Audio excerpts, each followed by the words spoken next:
அடுத்த சில மணித்தியாலங்களில் மத்திய ஊவா மற்றும் சபர்குவா மாகாணங்களிலும் அம்பாறை மட்டக்களப்பு மற்றும் பொலனறுவை மாவட்டத்திலும் 100 மில்லிமீட்டர் மழை பெய்யக்கூடும் என வளிமண்டலவியல் திணைக்களம் தெரிவித்துள்ளது.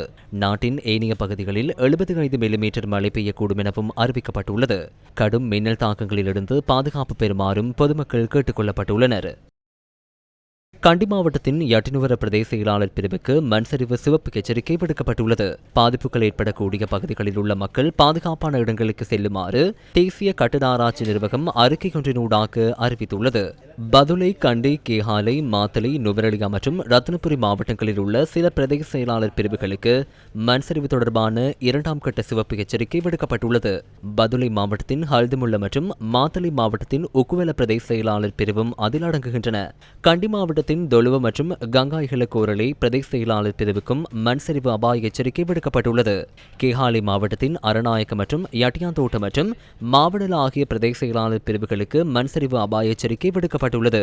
நுவரெலியா மாவட்டத்தின் நில்தண்டாகின மற்றும் வலப்பனை ஆகிய பிரதேச செயலாளர் பிரிவுகளுக்கும் ரத்தினபுரி மாவட்டத்தின் ரத்தினபுரி, அயகம மற்றும் கிரியல்ல பிரதேச செயலாளர் பிரிவுகளுக்கு மண்சரிவு அபாய எச்சரிக்கை விடுக்கப்பட்டுள்ளது.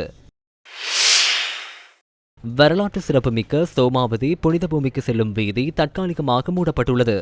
மகாவலி கங்கை பெருக்கெடுத்துள்ளமையினால் சுங்காவில சோமாவதி வீதி திக்கால பிரதேசத்தில் நீரில் மூழ்கியுள்ளமையினால் குறித்த வீதி தற்காலிகமாக மூடப்பட்டுள்ளது. இன்று மாலை மாத்தளை உள்ளிட்ட சில பகுதிகளில் கடும் மழை பெய்தது.